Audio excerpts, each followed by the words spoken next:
Yo, what's up, my dogs? I hope you guys are doing good. Can you believe it? It has literally been, I would say, 9 months now that I own the Lumix S5IIX. I purchased the Lumix S5IIX on April 6th.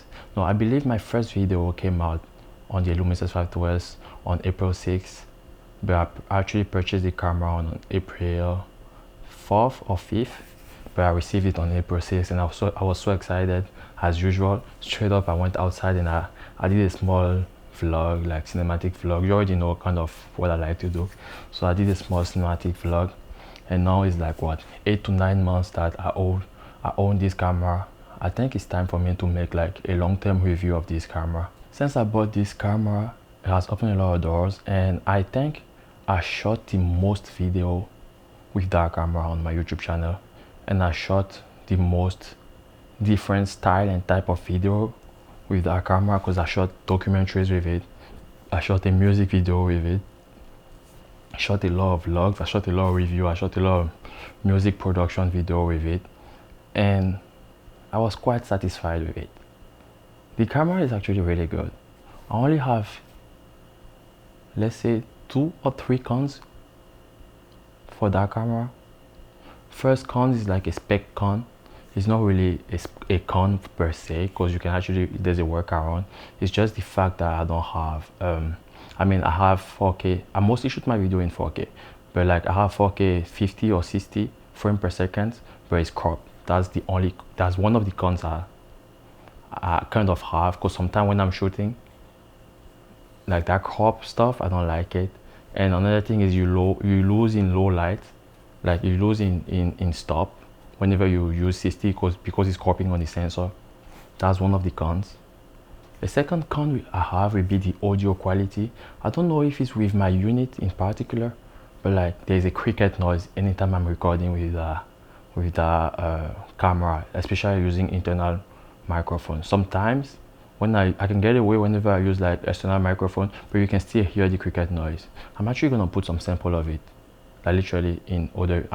Thank God I'm not shooting. Of course, the Lumix S5IIX is there. I'm currently shooting this video with the Nikon ZR. So there were like a cricket noise. I just don't know if it's with my unit on mostly all my video, but I have to work around with it. That's one of the second cons I have. A third con will be still with the audio, but like whenever you import a video file with the Lumix S5IIX inside on your NLE, it imports the video with 2 different audio. Like there's always 2 audio attached to it.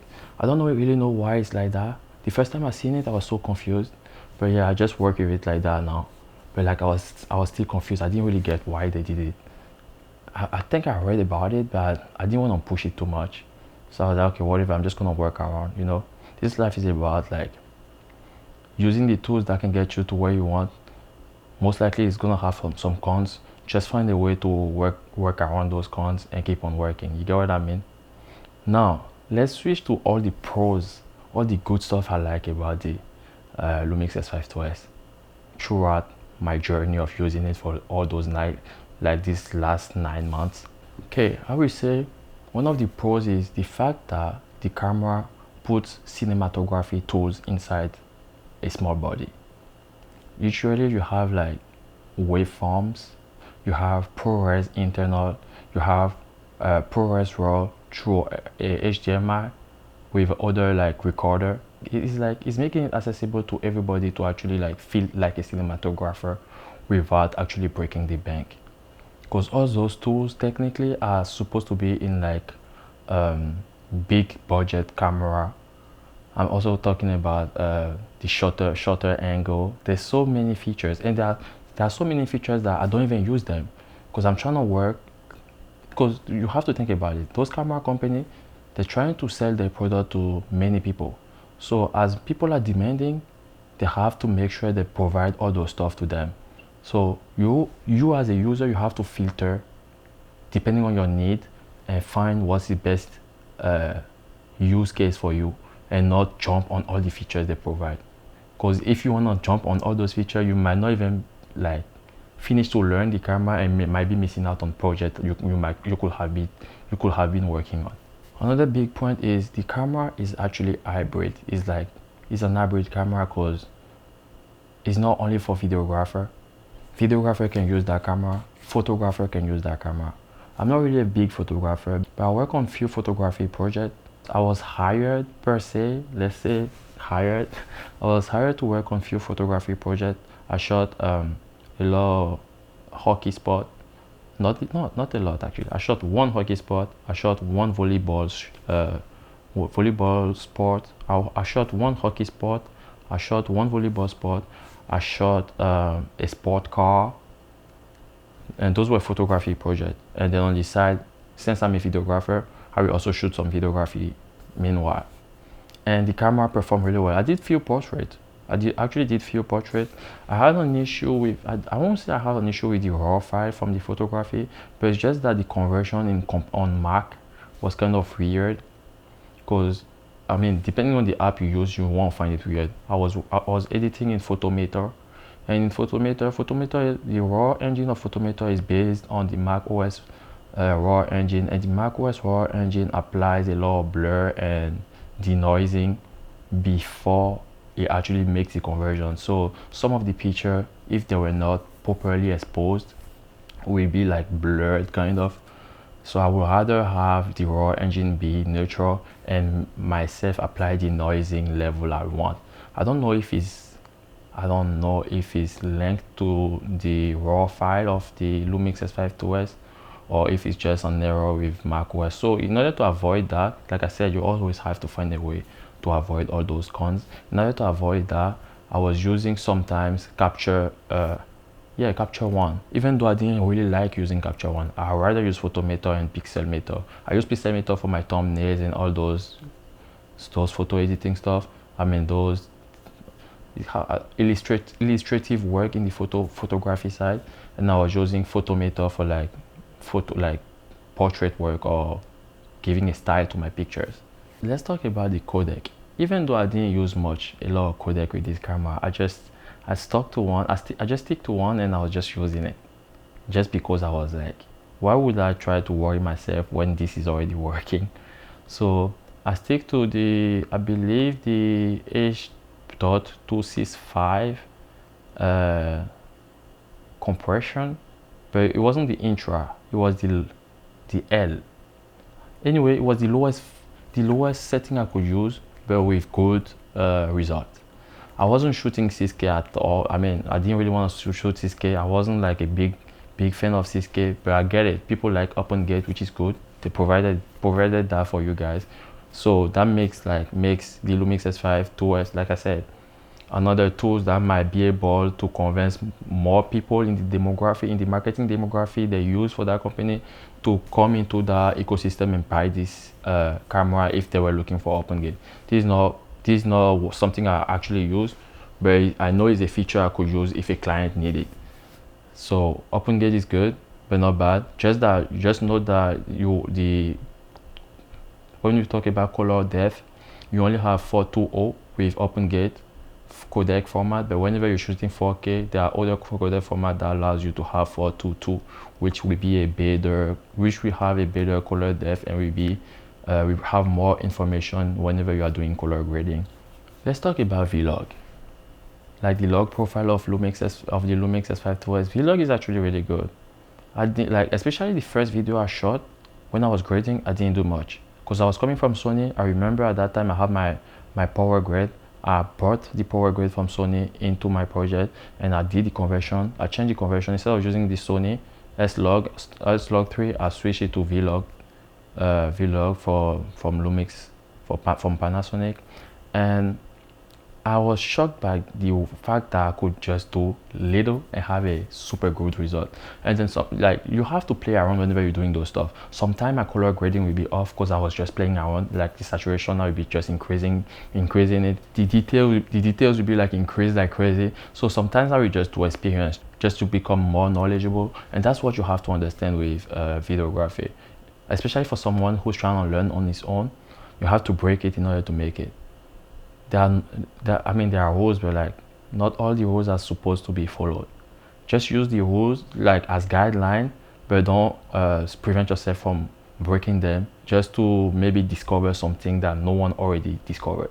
So that's kind of what I run by. That's kind of how what I abide by. But yeah, and that might be good or bad. The bad thing that will happen, the worst thing that will happen is you have bad color grading, and I do have it sometimes in my video.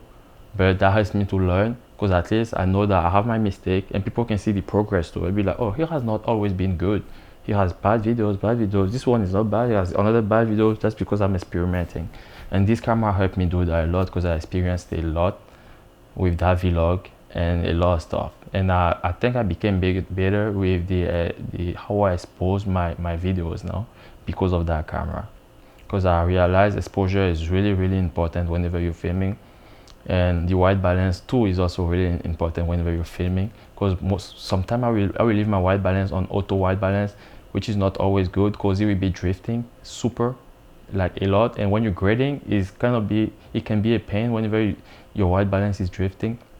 So to avoid that, I was using the auto white balance locking system they have on the Lumix S5IIX.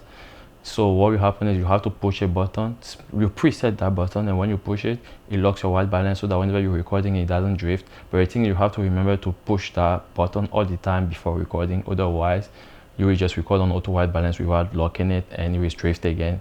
So to avoid all of that, I was using to avoid the drifting, I was using the locking system, but at some point I just switched back to the Kelvin, and then I was setting my white balance before shooting every shot. And that changed it a lot. So that might be a tip you should take from me, and you should do that for literally any camera you're using. Is the safest way to not have the white balance drifting. Another good thing about Panasonic ecosystem, I would say, or Lumix ecosystem, I would say, is the fact that they actually care about the camera. There are always firmware and updates that's always released. This camera I think is 2 years old now, but they're still dropping firmware update for them, and also for the lenses. I've noticed that a lot of people don't update their lenses. You actually have to update your lenses, because that can change a lot in your performance. The autofocus is really good. Okay, let's talk about the autofocus. The autofocus is really good if you know what you're doing, because there's so many settings and so many where you can set out autofocus in order to achieve what you're trying to do. And as I'm not gonna lie, you're not missing out. Like, it's good. It's really good. Even in low light, it's actually really good too. I use this camera for a lot of stuff, and I'm not gonna lie, you're not gonna regret it if you're thinking about buying it. Is this camera made for solo filmmaker? I would say yes, definitely yes. Because the simple fact that I was able to shoot all those documentary vlogs, all those music videos all by myself without mess. I mean, sometimes you have mess, like you have to deal with stuff not going the way you want whenever you're shooting, especially. But like, I was always able to achieve my goal whenever I was shooting with that camera. Let me just give you a small example. I was shooting a short film, not with the Lumix, but with the Nikon ZR a few days ago, and I struggled a lot just setting up the camera.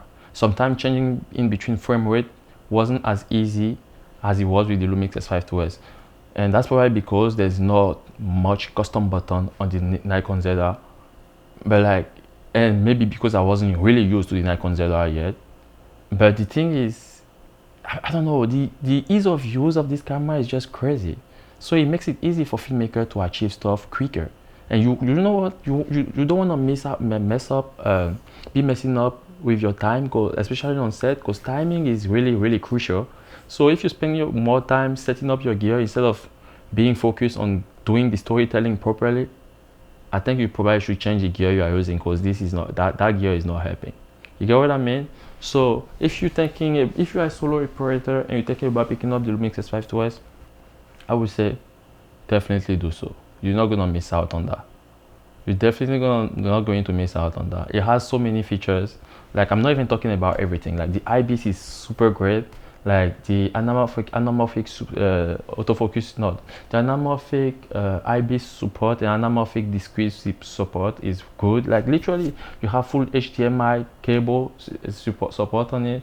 You have 2 dual SSD. Like, literally, if you like, I hope you didn't click on this video just to check the spec and all those stuff, because I know the specs are already available everywhere and all over the places.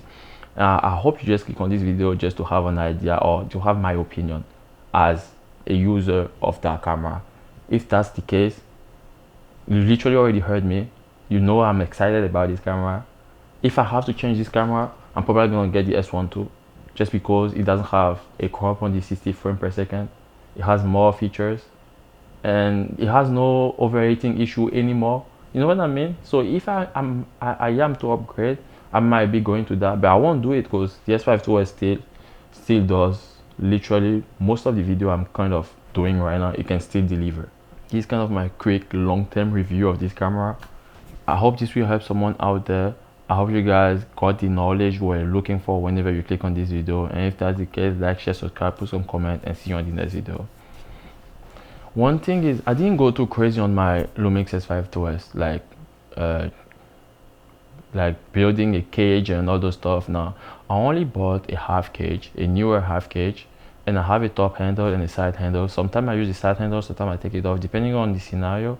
And for my lenses, I only had, I mean, when I first bought it, I had the 20-60 kit lens, but I sold it afterward and I bought the 24mm f1.8 because I was looking for something that has a more shallower depth of field, like a lens that has a more shallower depth of field and more wide, a little bit wider. I was looking at the 18mm, but I didn't do it because it's not as wide as I wanted. I wanted the 16mm, but I didn't get it because they don't really have it yet. They have a 16-28 with from Sigma I'm looking at, but yeah. But for now though, the lenses I have are super good. Like, they're doing the work. The 24mm f1.8, the 50mm f1.8, the 70-300 f with variable f-stop, which is actually really good. So that's my lens set, and it's actually delivering. It's helping me to do all the stuff I need. I have an anamorphic lens I also use sometimes on it, the Shure Iron Star, but I don't use it all the time just because it's not autofocus, and I'm kind of struggling with my focus picking. If you focus picking game, I'm not that great, but yeah. So as a mic, like for the sound for microphone, I have the DJI Mic 1 wireless, so I have the 2 units, and I have the Rode mic, the shotgun Rode mic. I don't remember the Rode mic 2, VIDEOMIC 2, I believe. And with those two, I'm super good. If you want to know a little bit more, or if you have any other question, maybe I didn't think about talking about or whatever, just put a comment in the comment section and everything. Alright, take care.